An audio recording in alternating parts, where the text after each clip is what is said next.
Hi, if we've never met before, my name is Brooke Cormier and I am a recovering perfectionist. Welcome to this video. I'm actually a painter by profession, but perfectionism is something I struggle with not only in my work, but also in my everyday life. And recently I have been aggressively confronted with just how much it affects me after completing an 8-week pottery course. So that's what this video is about. Being completely humbled by a new art form and what it taught me about myself and the direction that I would like to steer my life in. So grab yourself a cozy warm beverage and let's have an epiphany together. Right off the bat, I would like to thank Rami Ceramics here in Vienna for having me at their studio and teaching me how to use a pottery wheel, which has honestly been a dream of mine for forever. I have always loved sculpting. I used to make little clay figurines all the time as a kid. Actually, fun fact, my first entrepreneurial venture was making what I called pencil pals, which were colorful little animals made of Sculpey clay that I baked and glued to the end of pencils and sold to my classmates for a toonie when I was 9 years old. And since then, I've always been fascinated with the idea of creating beautiful vessels of all kinds on a pottery wheel. I've just never tried it, until now. It was one of those things that I've always wanted to do, but for some dumb reason I was reserving it for my future self. Like, I'll get into pottery when I'm retired. So when this opportunity came along to do this 8-week course at Rami, it was an immediate yes. It was 1 3-hour lesson per week, and after day 1, I was completely hooked. There's something really exciting about being a complete beginner and learning something totally from scratch. All the new terms and tools and techniques, all the questions I had, and this mix of intimidation and excitement, I kind of felt like a kid again. My first humbling experience came when it was time to wedge my own clay. The purpose of wedging is to get all the air bubbles out and make the clay a workable consistency before you start using it. It seemed so basic and easy when my instructor Lucas was doing it, but the movements felt so unnatural to me, and I still think it's going to be a while before I can really get the hang of it. Side note, if you're a potter watching this, I'm just warning you now that you will likely be cringing a lot during this video. And you are more than welcome to leave some tips for me in the comments when you see I've done something horribly wrong. Anyway, it was a bit overwhelming with all of the different things that you have to remember at once when working on the wheel. Hand placement, elbows on knees, how to center, what speed at what point, how much water to use, yada yada yada. But I really loved the feeling of the clay in my hands, and it was invigorating to see a vessel take shape before me, even if it was super basic. At the end of the day, I felt pretty proud of the 3 things that I made, and I thought that I might actually be good at this. I left the class feeling elated and counting down the days until I could go back. The next week was trimming, and this was when all of my confidence from the week prior was completely shattered. The purpose of trimming is to refine a wheel-thrown piece by shaving away excess clay once it's dried out a bit more. This is when we learned how to make a stable base, which is known as a foot. Trimming is very satisfying work, but so much harder than it looks. The first piece I trimmed, I punched a hole straight through the bottom of my bowl. The next piece was a little bit better, but I didn't realize that the clay was too dry, and this made things a little more difficult. The third piece turned out the best by far, and I felt like at that point I was kind of starting to get the hang of it. But it was then that I realized my biggest mistake. I was investing so much time into these first 3 pieces, trying to make them as perfect as possible instead of throwing some new ones for the next week. All around me, everyone had already moved on, getting more practice with throwing, while I was obsessed with trying to make this one last vessel as perfect as I possibly could, even though it was obviously never going to turn out the way that I wanted because I'm a complete beginner and this was literally the first thing that I've ever made. So on the tram ride home that week, I felt a bit disappointed in myself, and it made me reflect on how much my perfectionism impacts my relationship with creating, and how what I once thought was a superpower actually is one of my biggest crutches. Because the thing is, you can't make progress if you don't allow yourself to make mistakes. And I'm noticing this in many different areas of my life. Last year, I moved to Austria from my home in Toronto, Canada. It was a really big life change, and one of the biggest hurdles that I'm still jumping is the language barrier. I never learned German in school, and trying to understand a new language from scratch in your 30s is difficult, to say the least. And because I'm such a perfectionist who doesn't like making mistakes, it's prevented me from getting the necessary practice I need that comes with speaking the language to others. And with this realization, I'd like to introduce to you the sponsor of this video, Rosetta Stone. Rosetta Stone is a language learning program that teaches through dynamic immersion, which is basically how kids learn their first language, by matching images, sounds, and text in the target language. And they just released the all-new Rosetta Stone Sapphire for an even more elevated way to learn. Last year, I took an in-person intensive German class, and it was really helpful, except that it was expensive, and I simply can't fit 3 hours of in-person German class per day into my schedule every month. Rosetta Stone's immersive lessons are as short as 5 minutes, so I can always find the time to practice. And with Rosetta Stone Sapphire's new flashcards, I can start learning the vocabulary of very important topics. Das Karamell. Das Karamell. Speaking in person is my biggest challenge, but with Rosetta Stone's true accent speech recognition technology, I can get immediate feedback from native speakers on my pronunciation while I learn. Ja, was haben Sie? Which helps me speak more confidently in the real world, even if my grammar still sucks. If you're also on a language learning journey, Rosetta Stone Sapphire is now live in the USA, and you can get 25% off with access to all 25 languages. And if you're outside the US, no problem. You can still get a special deal on Rosetta Stone Classic through the same link in the description below. Thank you, Rosetta Stone, for sponsoring this video. So, returning back to the third week of the course, I had quite a different mindset. I wanted to create as many pieces as possible during the 8 weeks because I realized that, especially with an art like pottery, progress comes with practice. And the more stuff I made, the faster I would learn and the faster I could start making pieces that I actually liked instead of fussing over the ones that were clearly a lost cause. And the thing about pottery is, there are so many different stages where something can go wrong. There's the actual throwing of the clay on the wheel to make your cup. But then there's the trimming of the cup that can only be done when the clay has dried out the correct amount. And then there's bisque firing, which is the initial firing where you see just how much your cup has shrunk compared to your original vision. And then you have to glaze your cup, which is also so much more difficult than it seems. And then there's the final glaze firing, where you can remove your cup from the kiln and see if it will become a family heirloom or a janky thing on your desk to hold your old paintbrushes. So, it's a very dangerous game to place too much value in a single piece, because chances are, if you're a beginner like me, most of your stuff is going to turn out way different than you imagined. Which is why it became even more important to me to have as many pieces on the go as I could, so that my chances of devastation would be significantly lower. And in order to create as many pieces as I could, I really had to throw my perfectionism out the window, especially when it came to glazing. When it was glazing week, I was like, how hard can this be? You're just dunking your bowl in a tub of liquid. And that was very naive of me, because it was at this stage where most of my problems presented themselves. You have to be quick and nimble and graceful and concentrated all at the same time, and it felt impossible.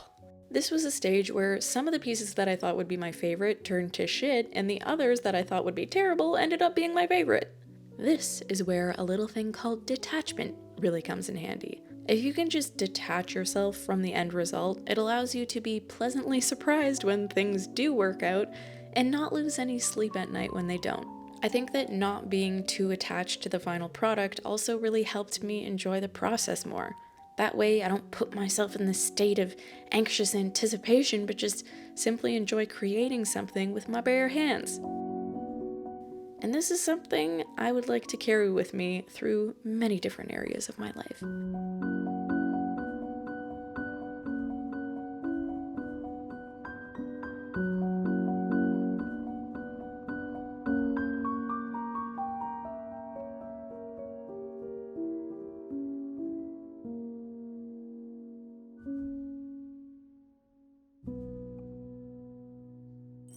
And with that, we have come to the show and tell portion of the video where I will show you everything that I made in my 8-week pottery course. We have bowls, we have vases, we have cups, we have things that I don't really know what they are yet, but I'm sure I will find a purpose for them. I threw 3 things on the first day, and I'm pretty sure that this was the very first thing that I made. I think that it actually turned out pretty cute after I painted on the green stripes. This is the one where come trimming day, I punched a hole right through the bottom, but luckily my instructor helped me patch that up and it actually turned out pretty cute. Then we have this guy.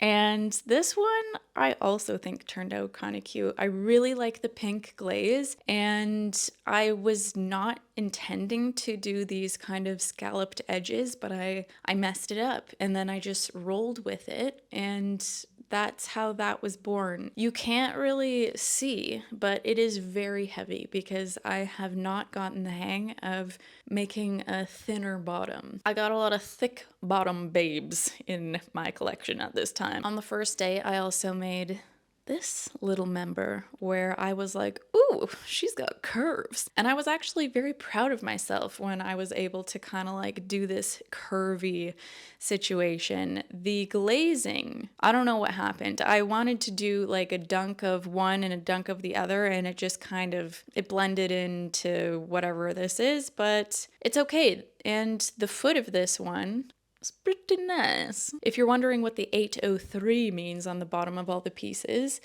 it is just my course number, which we had to put on the bottom of each one so that it wouldn't get mixed up with everybody else's. After making these 3, I wanted to try something a little different and start trying to throw taller things and make vases. And that is when I made this little guy who actually turned out pretty cute. Again, the wavy edges were unintentional, but they just happened over time as I kept messing it up over and over again. Also a very heavy little vase, but the glaze is really cute. Love this pink glaze. It was called Mannerschnitten, which is very Viennese. Next, I made this, which is my least favorite of everything. Like a bowl, question mark? I think I was trying to practice throwing straight edges, like very 90-degree, which I think I accomplished with this piece, but I don't know what the F is going on with the glaze. Maybe I needed to double dip this one and I didn't. Not sure. But anyways, this will become maybe someone's ashtray. Who knows? Then I made this cute little guy who actually ended up being one of my favorites. Just like a simple little soy sauce bowl. I needed one. I needed a tiny bowl to put my soy sauce in when I have sushi. Here it is. I made something that I will actually use. And the glaze on this one turned out really nice. I really like the brown on the inside and this beautiful like speckled beige on the outside. I'm proud of this little guy, and I wasn't expecting to be, but I am. Next is something I'm also really proud of. This will become my mother-in-law's Mother's Day present. It is a planter. Again, it didn't start as a planter, but then as I made the top half, I was like, what's this gonna be? And then I made this little thing, and I was like, wait a second, they fit together. And so I just punched a hole in the bottom, and now it's a cute little planter. Hold on, let me show you. How cute. After spending so long hand painting the designs on the egg cups, I was very nervous of how they were gonna look when taking them out of the kiln. And guess what? They turned out. They're actually really cute. The glaze, like the red and the blue, is really nice. The only thing that I messed up was the inside. For some reason, the glaze on the inside of the egg cups, it wasn't thick enough or something, so there's a bit of a weird drippy situation. I was very worried about if an egg will actually fit in here because I grossly underestimated how much the clay would shrink. I thought that it would shrink a lot more, and then when they came out of the kiln, I was like, oh, are these for goose eggs now? But actually, I'm happy to report that they fit large chicken eggs.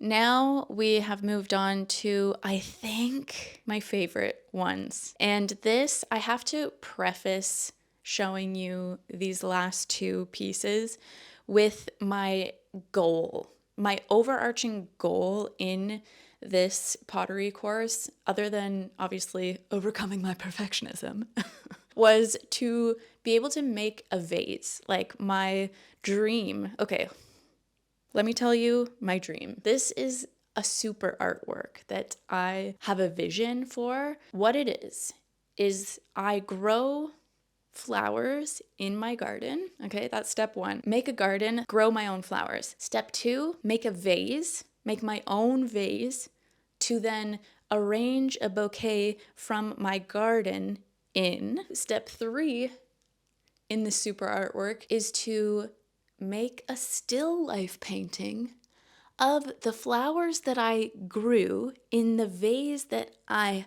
made. Can you see it? Can you see the vision? It's like combining so many of my loves into one ultimate super artwork. So I explained the super artwork to my instructor, Lucas. I was like, Lucas, I want to be able to make a vase. Like, how can I throw bigger things? How can I throw taller things so that I can make a cute ass vase to put my flowers in and make a still life painting? So with that being said, let me introduce to you vase number one. I guess you kind of already saw this in my glazing footage, but this turned out cute. I was not sure. As you could see, I really messed up the glazing portion. It was like dripping all down the side and whatever, but honestly, I am in love with the handles. I really love a handle on a vase. You know what I mean? She's also very heavy, but that's good because if I leave this outside, she's not going anywhere. Also looks so cute with this outfit, right? Vase number two. This is my mom's Mother's Day gift, and I love how this one turned out. Honestly, the glaze was supposed to be orange. Is it orange? No, it's not. But it still turned out very nice, I think. And I am really excited to go back to Canada, give this vase to my mother, and then go out and pick her a wildflower bouquet and put it in the vase that I made her. Looking forward to that. That's it. That is everything that I made in my pottery course. 1, 2, 3, 4, 5, 6, 7, 8, 9, 10, 11, 12 pieces. That's good. I think I managed to accomplish this goal of mine to create as much as I could during my course. And honestly, I'm completely obsessed with pottery now, and it's something that I really want to improve, and I want to get into it. I really want to get into it. And I even researched buying my own kiln, okay? That's how far I went. Spoiler alert, it is not in the budget right now. Kilns are literally like 3,000 euros. Yeah, that's gonna have to be a future me thing. So in the meantime, I'll be going to the studio. And speaking of which, I want to thank Rami Ceramic again for having me at their studio, teaching me how to create these things. If you are in Vienna, I highly recommend checking out Rami Ceramics. I really loved their studio almost as much as the pigeons do. They love it in here. And they have courses in English and in German. I'm gonna leave their website below if you want to check them out. So yeah, thank you very much for watching. I hope that you enjoyed the video. If you did, please leave a comment telling me just how much you enjoyed it. Honestly, I miss you guys. I feel like because I haven't been uploading as much, it's like, are we drifting apart? Are we drifting? No, we're not drifting apart. I'm planning on uploading more. It's just been, honestly, it's been a crazy year. It has. I won't get into it, but I've been thrown many curveballs, and we're getting back on track slowly but surely. And I'm just looking forward to spending more time together. And if you are too, then make sure you've hit that subscribe button. And I hope that you enjoy many creative projects. Maybe you're gonna sculpt something in the meantime. If you do, Tag me on Instagram at Brooke Cormier. Show me what you made. I love seeing that. I really do. Okay, I'm rambling. I'm gonna wrap this up. I hope you have a great day. I'm Brooke Cormier, and I'll see you next time.